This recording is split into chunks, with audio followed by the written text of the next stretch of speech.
Ladies and gentlemen, the story you are about to hear is true. Only the names have been changed to protect the innocent. NBC brings you Dragnet.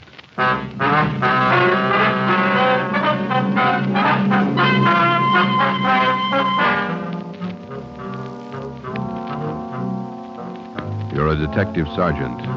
You're assigned to robbery detail. There's a potential killer on the loose in your city.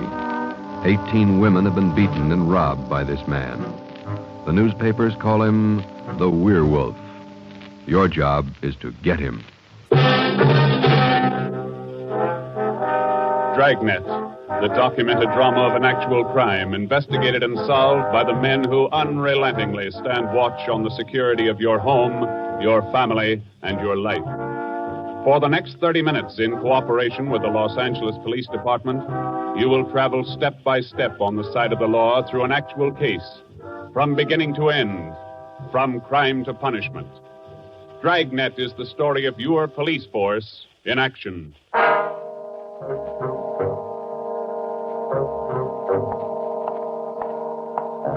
was Thursday morning, February 2nd. It was raining in Los Angeles. We were working the early morning watch out of robbery detail. Detectives in Los Angeles work in pairs. My partner's Ben Romero. He's a sergeant, and so am I. My name's Friday. The boss is Ed Backstrand, chief of detectives. I was on the way back from the teletype room, and it was 3 a.m. when I got to room 27A, robbery detail. Hi, Ben. What's up? Keep your coat on, Joe. Just had a hotshot call. Coming, Skipper? Right behind you. Let's go, Friday. Well, what was it, Ed? Another woman robbed, almost beaten to death. Well, how many does that make? About 18 in 6 weeks. Is that right, Skipper? Yeah, 18 too many. Come on, down these stairs to the garage. Yeah. What about that suspect we had, Ed? You mean Martin? Yeah. Had to release him this morning. But I got a good tail on him, Henderson. Yeah. We got any report yet? Nothing definite to hold him for. Here's the garage. Let's hustle it. Right. Then if this isn't Martin's job, Skipper, and he's not the right man... Then we start all over again, and we work night and day till we find the right man. Here's the car. Let's go. Ben, you drive. Yeah, all right. How do the victims describe this guy, Ed? Pretty sketchy. Supposed to be tall, dark, long black hair. Last woman said he had a face like an animal, something like a dog or a wolf. A wolf? Yeah. She said something like a werewolf. Something like a werewolf. Well, he almost had to be that, judging from the way he operated. He was either an animal or a raving maniac. One thing we were sure of, he was smart and he was dangerous. For almost 2 months, he'd prowled the streets in a stolen car in the early morning, usually between 3 and 5 a.m. And the victims were always lone women, most of them waitresses, coming to work or going home. He dragged them into the car, robbed them, beat them until they were unconscious, and then throw the body out into the street. That's just what we found when we pulled up to the curb near the corner of 8th and Grand. One cruiser car was already there, and so was the ambulance. About a dozen people were standing around looking at the crumpled figure of a woman sprawled out on the sidewalk. 2 officers were talking to the only witness, a thin, sallow-faced newsboy. His story didn't give us much to go on. Like I was telling these cops, or these officers, sir, I was walking up 8th Street on my way home as usual when I see this blue Chevy sedan pull up down the block there a little way and dump out the dame's body. Well, actually, I don't know what to think. You get a look at the license plate? Well, no, I didn't. Tell you the truth, I could hardly keep from... Well, I was just plain scared. Mm. What did you do after you saw him throw the body out, son? Well, I just stood there for a minute, and the fellow in the car drove right on past me. Did you get a look at him? I sure did. How close were you when he drove past? Well, no, it couldn't have been more than, 8 or 10 feet away. I was right over there by the street light near the curb. Would you know this man if you saw him again?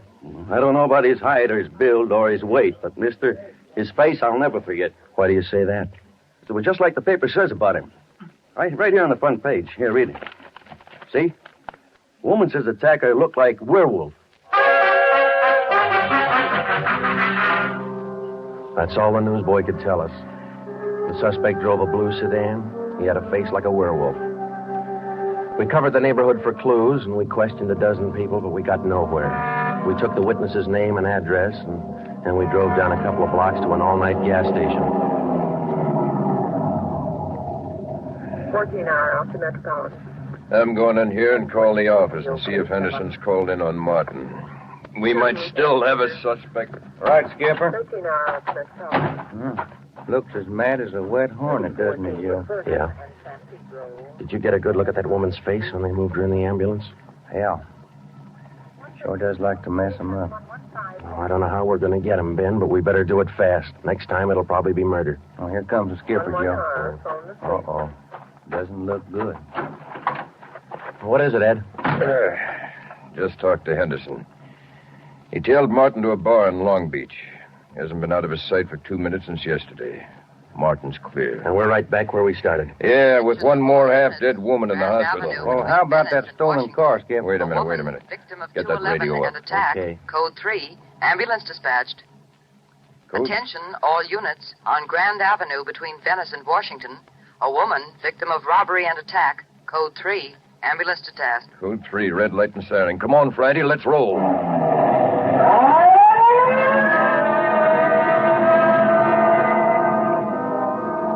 We couldn't be sure, but it sounded like another one. 6 minutes later, we were there. Same story. Werewolf. The next day, the chief ordered the number of cruiser cars doubled in the Central District. This was for the early morning watch with plainclothesmen to back them up. Then the newspapers played it vague, and in 2 days, the story was on the front page of every paper in town. Maybe that should have made the werewolf lay low, but it didn't. Because at 4 o'clock that morning, while Ben and I were patrolling with the other cars, he got his 20th victim. Attention, all units. Whittier between Soto and Matthews. A woman, victim of 211, an attack. Code 3. Ambulance dispatched. Here's a report on that blue sedan he used the other night, Joe. Found it out on Anaheim Telegraph Road. Any luck with it? Not one fingerprint we can use. Anything else? Nothing. Well, how about the auto theft detail? Same old story, Joe. He steals a car, uses it once, and then drops it. Never leaves a thing behind. Well, that's great. We're sure moving fast. How about that big guy you picked out of the lineup this morning? Oh, I checked his alibi. It's perfect. Now we haven't got even half a clue. Yeah. Well, come on, let's check with Ed. He's instructing the policewomen on a plan for tonight. All right. Now you've heard the report. You understand how the suspect operates and what you're to do. I think so. Remember, all of you forget you were ever policewomen. Change the way you walk, the way you carry yourselves. That's the part you're playing, all right? Okay. And be careful and don't take any chances. All right, Freddie. Okay, Ed. Now, just to make sure you look the part, we're spotting each one of you at different restaurants and coffee shops throughout the Central District. And from 7 o'clock tonight until daylight tomorrow, each one of you is going to be a waitress. You got that? Yeah. Okay, Ben, you want to give them their assignments? Okay, Joe. Well, here's the way it lines up. Marge Kissel at the Top Hat Cafe. That's on 9th Street between Alpharetta and Westlake. Okay. And Katie Welch, Joe's Coffee House, Brooklyn, Soto. Right. Pat Fielding at the All-Night Steakhouse on Figueroa Street between Florence No, and... the trick of using decoys to lure criminals into a trap wasn't exactly new, but, well, it was just one of the old tricks that we figured might land the werewolf behind bars. At 7 that night, Ben and I made the rounds and found each of the policewomen on her job as a waitress. Well, the overall plan was simple. The girls were to leave the different restaurants between 3 and 5 a.m. that morning and pretend they were walking home. We mapped different courses for each one of them to throw out as much bait as possible and yet not to make it look suspicious. Each policewoman, from the time she left the restaurant and stepped out into the deserted streets, would be pretty much on her own. We had officers planted all along the way at designated intervals, but a big element of chance and danger was still there. All we could do was cross our fingers and hope. How much more time, Joe? Let me see. She's due in 2 minutes. Yeah. Waiting gets on your nerves. And it won't be long. This corner doorway's a pretty good lookout spot. Yeah. Wait a minute. Listen. Who is it, Joe? Can you see? Get back. What is it? Wait a minute. It's Marge Kissel. There's a man following her, a big guy. If it's the werewolf, where's his car? I don't know. Maybe he changed his plans. Get back. Here they come.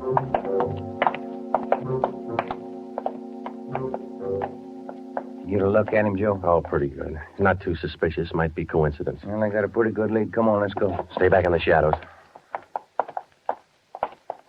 Hey, Joe. Hmm?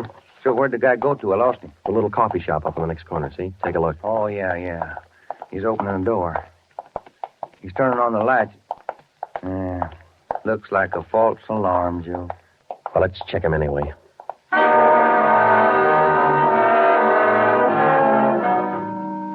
Well, I didn't think we'd be that lucky on the first try, and we weren't. We asked the man a few questions, and it didn't take him long to show us he wasn't our man. He owned the coffee shop. So, Ben and I went back and took up our posts again and waited for the next decoy. We covered that 10-block course 6 times that morning, back and forth, following the bait, but it was almost as if the guy could sense a trap. Not once did we get a nibble. By the time our last decoy finished the route, it was almost daylight. Joe, I never was so glad to see that sun come up in my whole life. My feet feel like they're puffing right up out of my shoes. Yeah, me too. Come on, let's get over to the car and check on the other squad out in Boyle Heights. Huh? Mm-hmm. Oh. Hit the radio, will you, Ben? Yeah. Joe, there must be some easier job on the force than this. Yeah, you and me both. Now, let's see what happened to the others, huh? 80K to Unit 104K. Come in.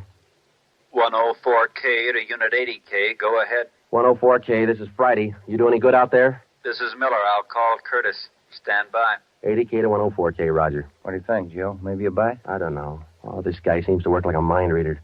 Well, he can't win all of them. 104K to Unit 80K. This is Curtis. Go ahead. This is Friday, Al. How'd you do out there? Any luck? Just checked in the last gal, Joe. Katie Welch, not a sign. Okay, Al. Have the men check in. 80K clear. KGPL. Okay, let's go, Ben. When we finally got back to the office that morning, both Ben and I were ready for some sleep, but it didn't look like we were going to get it. We just about finished going through the overnight reports for some kind of a lead when the phone rang. Robbery Friday. Hi, Joe. This is Wilkerson, auto theft. Hi, Wilkie. You got something for us? Not much, Joe, but it might work into something. Just got a report in on a pair of stolen license plates. Oh? Yeah. I'm not much of a hawkshaw, but I figure there's just a chance it might be your werewolf boy. How come? I don't know. Maybe just a hunch. After 13 years in this business, you get to know thieves pretty well. Sometimes you got to even think like them. Okay, Wilkie, thanks. We'll check by in a couple of minutes. Right, Joe. What do you have to say? Pair of license plates stolen last night. Wilkie's got a hunch it could have been our man. Well, might be an angle, Joe. If that werewolf guy'd hang on to one car long enough, we'd have a chance at him. Well, he's too smart for that. I don't know, Joe. Sooner or later, he's going to make a mistake. Yeah. Come on, let's check with Wilkie. Well, we checked with Wilkerson. We got the best piece of news we'd had in days. On the average, 95% of stolen cars are recovered or located within 24 hours. In the remaining 5%, Wilkerson, by a simple process of elimination, narrowed down the number of cars the suspect might be driving. Wilkie figured 6 cars. There they are. Now, bet you if you picked up your man tonight, he'd be in one of these cars. Let me see, huh? 2-door black sedan, yellow convertible, another sedan, green, blue coupe, black coupe, and a gray convertible. Well, that's good work, Wilkie. At least we got something to look for now. Yeah, you're right, Joe. Wilkie, you got the numbers of those stolen plates you're talking about? Yeah, right here, Ben. They're already on the hot sheet. Good. Keep us posted, huh? As usual, Ben. See you later, Wilkie. That's a good break, Ben. Something to keep us busy tonight. Tonight? What do you mean? We're setting another trap. Same thing as last night. Same policewomen, same everything. Yeah, only this time let's hope he steps into it. You know, Joe, this werewolf character's getting me mad.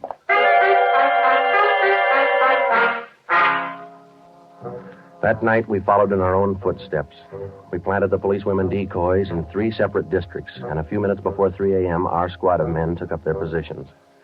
The same policewomen went to their waitress jobs in the same restaurants, and Ben and I and the rest of the men stood in darkened doorways or empty filling stations or whatever cover we could find. And we waited and waited. What time is it, Joe? Let me look. 4:30. Oh, thank you. Any sign, Joe? No, nothing yet. Come on, stay in the shadows.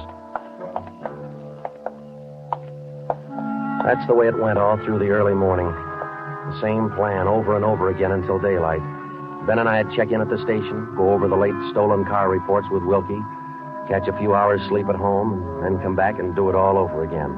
The next night, and the next morning, and the night after that, and the morning after that. 5 days later, Ben and I were ready to call it quits. I'll admit it, Joe, I can't figure it. The guy's either psychic or else he can smell a cop a mile away. Yeah, well, at least we got that stolen car angle left. Did you check with Wilkie yet this morning? I'll give him a call now. All right.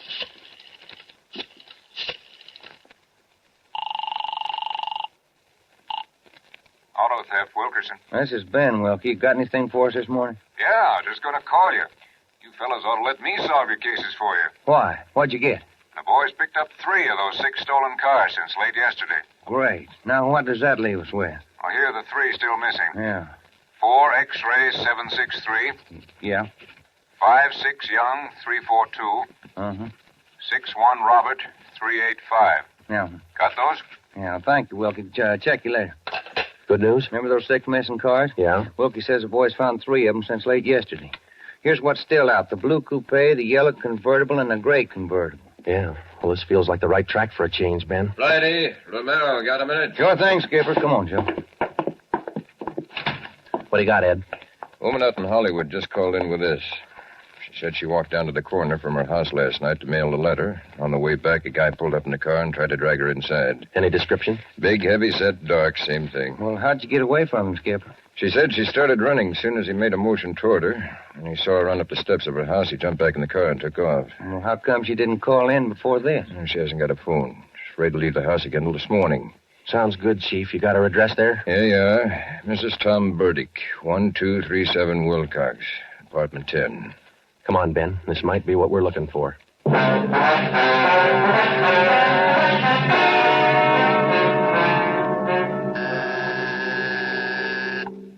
is it?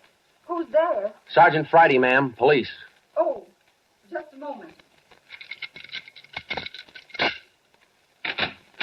I'm Sergeant Romero, Miss Burdick. This is my partner, Sergeant Friday. We come out to check on your call about that little trouble last night. Oh, well, I don't know if I'm going to be much help to you.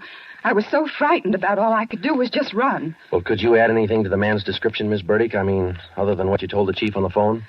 Well, now, honestly, I don't think I can. All I saw was this tall, dark man jumping out of his car and starting for me. He had a heavy build and seemed to me, well, a large head with lots of long black hair. Miss Burdick, would you recognize this man if you ever saw him again? Well, I think I might. He was such an unusually big man, almost frightened me to death. Well, just one more question, Miss Burdick. Could you describe the car this man was driving when he approached you? His car? Mm-hmm. Why, yes. It was a gray convertible. Miss Burdick, are you sure of that?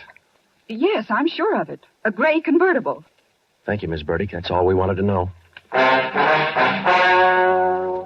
Sometimes when you're on a case, you can chase yourself around in circles for weeks trying to fit together just 2 little pieces of a yard-long jigsaw puzzle. And a lot of the time, you find the answer where you least expect it. But once you get that feeling you're after the right man in the right way, there's nothing that can shake you. When Ben and I got back to headquarters, we went straight to the chief's office with the story, and we had him stake out the gray convertible. In other words, if any detective or officer spotted the car, he reported it back to us, but he stayed away from it. We figured that there probably weren't more than 2 of the victims who could take the witness stand and identify the man who robbed and beat them. Not with a smart defense lawyer, anyway. So there was only one way to catch this suspect.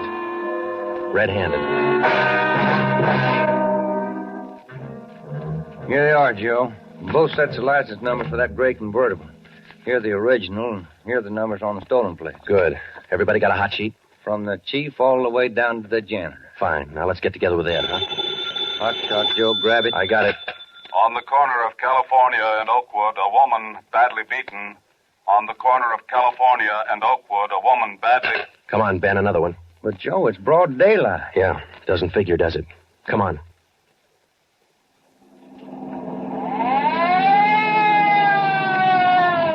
That vacant lot over there, Joe. 2 plainclothesmen and uniformed officers were keeping the crowd back. An ambulance was drawn up by the curb, but it was empty. When we got down to the rear of the lot, we found out why. They were waiting for the coroner. The woman was young, not much more than 30. Her body was half sprawled across the muddy ground, and her face was turned upward. It had been badly beaten. They figured it happened last night, Sergeant. Have the fingerprint men been notified? Yeah. How about the crime lab? Just called them. That's good. Now, let's keep everybody out of the area till they get here. Right, Sergeant. Who found the body? One of the kids in the neighborhood. The woman was dead when he found her. Did she live around here? About a half mile away. I hear she's got 3 kids. Or she had 3 kids. Uh-huh. You've seen enough, Ben? Yeah. Let's get on back to headquarters.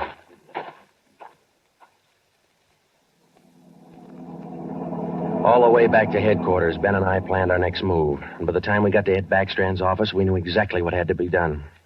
When we told him about the Werewolf murder, he didn't say a thing for a minute. He just stared across the room at the calendar on the wall.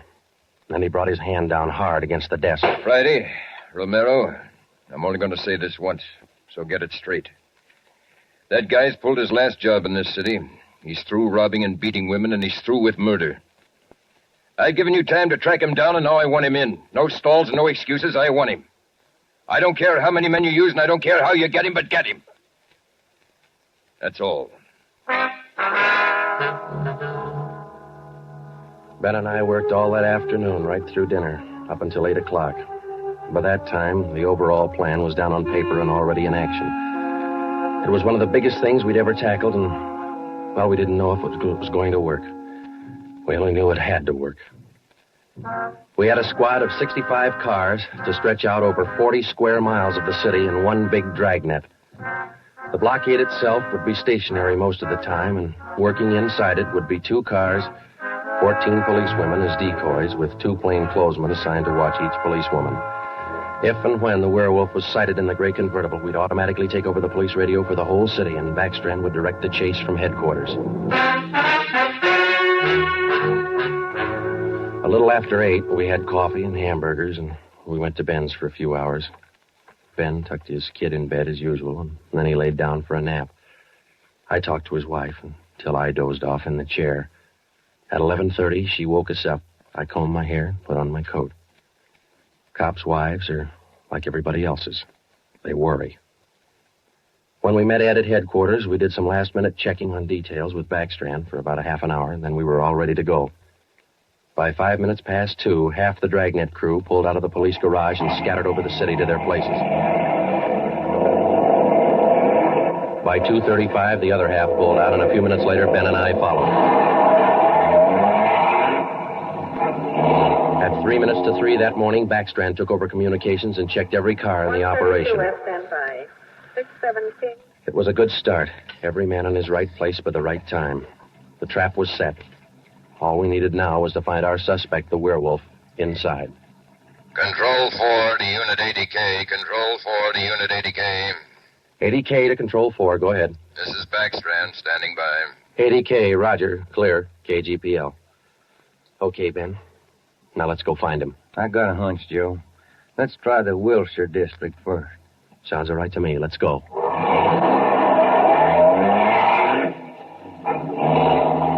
For the first hour and a half, we raked the Wilshire district back and forth. Not a sign. Then about 38 minutes past 4, we headed back for the downtown area and parked in an alley where we could double-check on one of our policewomen decoys. Here comes one of the gals now, Joe. Pat Fielding.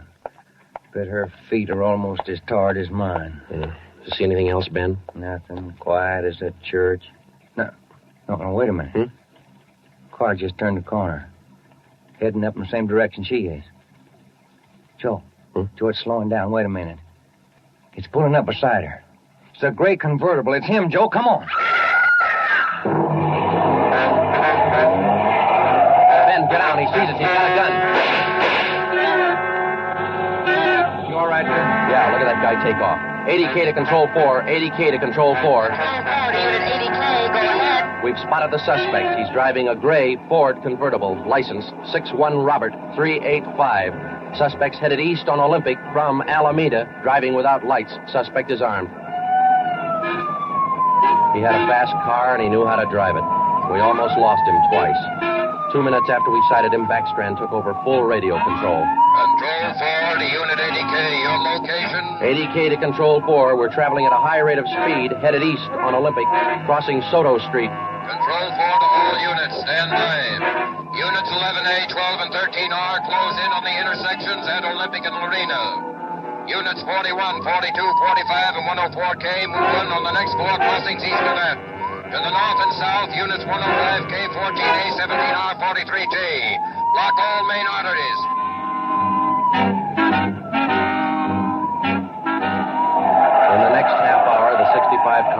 Dragnet had pulled in like a noose around a 5-mile area. Ben and I hoped it was just a matter of time. Unit 80K to Control 4. Control 4 to 80K, go ahead. He's headed north on Fresno Street, crossing Whittier Boulevard. Attention all units. 80K now pursuing suspect north on Fresno from Whittier Boulevard. Units 15, 105K, 11R, and 18A block off the intersection on Fresno and 4. Hey, Ben, up there ahead. What's he trying to do now? Look, he's turning around. Yeah, and he's coming right for us. Watch it, Joe. Look out! Pretty close. 80K to Control 4. Control 4 to 80K, go ahead. Exchanging shots with suspect. Watch it, Ben. Here he comes again. Sure likes to use that gun, doesn't he? Sure does. Hey, Joe, look. Look, he's turning east.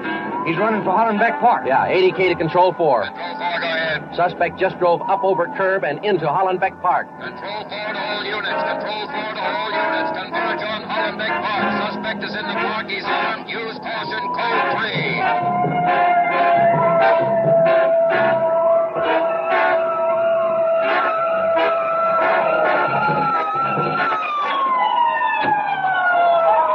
There he is, Ben. Watch it. Looks like a night baseball game with only his headlights. Yeah, come on. Let's get him. Yeah. Never say die, huh, Joe? Joe, can you get a shot at him? Don't shoot! Don't shoot! I'll give up! Don't shoot! Then step out in the open and get your hands in the air. All right, I give up! But don't shoot! You're a brave killer. Yeah, come on. All right, you get your hands in the air. Come on, higher. Joe, look out. He's got a knife. I got him. Joe, those women were right. He does look like a werewolf. Yeah. You got your handcuffs? Yeah.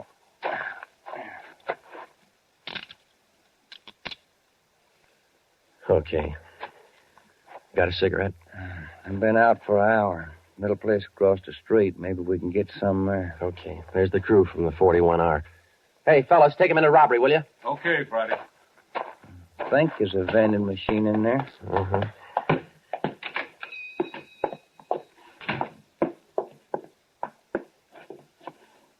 Say, you got some change for the cigarette machine, mister? I think so.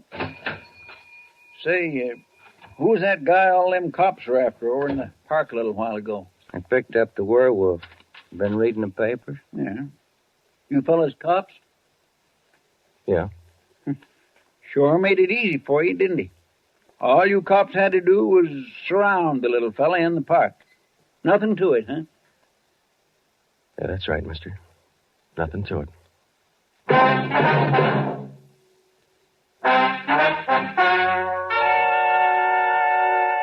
The story you have just heard was true. Only the names were changed to protect the innocent. Walter Barton, known as the Werewolf, was tried and convicted and is now serving a full life sentence at the state penitentiary.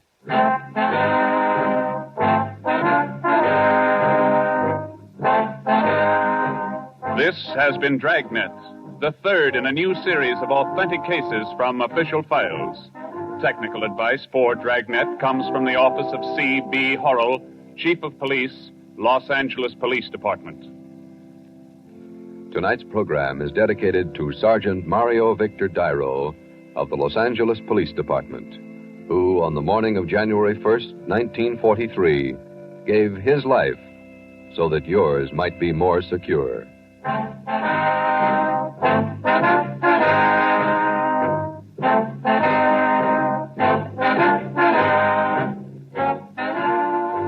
Dragnet came to you from Los Angeles.